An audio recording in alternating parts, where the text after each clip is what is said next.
doler como si trajera yeso, pero no hay nada en el vendaje. Kumusta mga pre? Sana ay nasa mabuti kayong kalagayan. Sa bidyong ito ay muli nating balikan ang naging laban ni Manny Pacquiao kontra kay Margarito. Pag-usapan natin kung paano ginawang punching bag ang Tijuana Tornado ng Mexico at kung bakit muntik nang mapaaga ang kanyang pagretiro. Pero kung bago ka sa aking munting channel, pasuporta naman pre. Click mo lang ang subscribe button at ang notification bell button para lagi kang updated sa mga bago kong upload. Ang labang Pacman versus Margarito ay ang pang-8 titulo ni Manny Pacquiao. Naganap ang laban noong November 13, 2010 sa Texas, Estados Unidos na may pamagat na The 8th Wonder of the World. Dihado si Pacman sa tangkad at laki ni Margarito.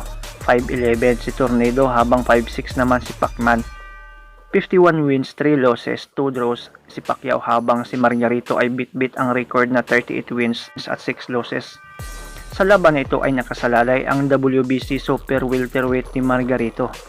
Bago ang laban ay marami pang binitiwan itong si Tornado.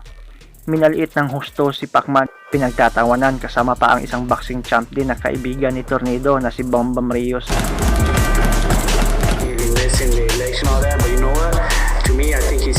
Sa araw ng laban ay may timbang si Manny Pacquiao na 148 pounds habang si Margarito ay 165 pounds. Makikita talaga ang size advantage ni Tornado pero di natakot si Pacman. Atake agad, ginamitan agad ng bilis at diskarte si Margarito. Bugbog sarado ang Tijuana Tornado. Kinain lang niya ang kanyang mga pinagsasabing basura. Mistulang puno ng saging na lang si Margarito sa ibabaw ng lona na nakatayo habang pinalalambot ni Pacman para matumba. Pero talagang matibay itong kilabot ng Mexico, di natumba. Ayaw sumuko kahit na puno na ng dugo ang mukha. Nagkaroon ng cut sa kanang mata na naging dahilan na din ng hirap niyang makakita sa pilis ng mga kamaong lumilipad mula kay Pacman. Nakabawi naman itong si Margarito paminsan-minsan at talagang malakas ang suntok dahil makikita mong mapapaatras ang ating pambato.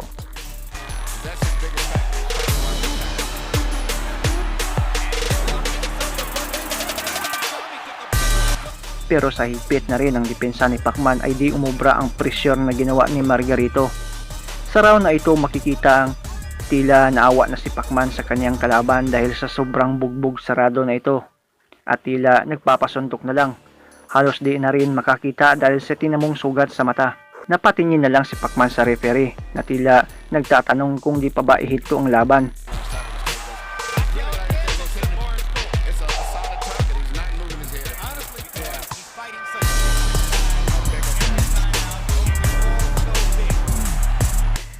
Pero walang stoppage na nangyari.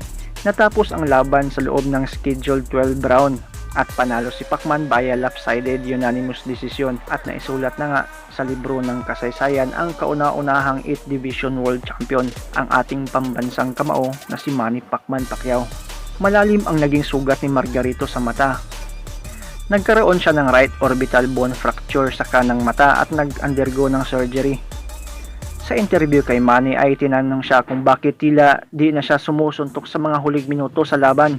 Ang sagot naman niya ay ang larong boxing umano ay hindi para pumatay.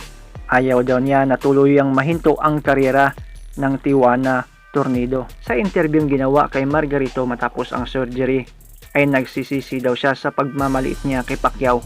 Sinabi niyang nahihirapan daw talaga siya sa laban na yon. Di niya in-expect na ganoon kabangis si Pacman na makalaban. Tinanggap niya ang mga kombinasyon ni Manny at naghihintay ng pagkakataon na makaisa. Inakala niyang mahuhuli niya si Manny at mapatumba dahil na rin sa lakas at laki niya. Pero nagkamali daw siya dahil sa bukod na accurate daw ang patama ni Manny ay mabilis at malalakas daw ito. Pinatigil na rin daw siya ng kanyang kampo habang nasa corner siya dahil sa masama na ang kanyang sugat. Pero di daw siya nakinig. Sinabi niyang huwag itigil ang laban dahil sa umaasa pa siya na mahuli niya si Pacman. Pero talagang nagkamali daw siya. Dapat daw talaga ay tinigil niya ang laban para di sana lumala ang natamo niyang pinsala sa mata. Sa sumunod na taon ay lumaban ulit si Margarito sa kanilang rematch ni Cotto at natalo naman siya dito via TKO na nagresulta ng lalong pagkasira ng kanyang kanang mata. Huling tumungtong si Margarito taong 2017 kontra sa kanyang kababayang Mexicano at nanalo siya dito at pagkatapos ng laban ay nagretiro na rin siya. Salamat sa panonood mga pre. Le va a doler como si trajera yeso, pero no hay nada de vendaje. Who's gonna win?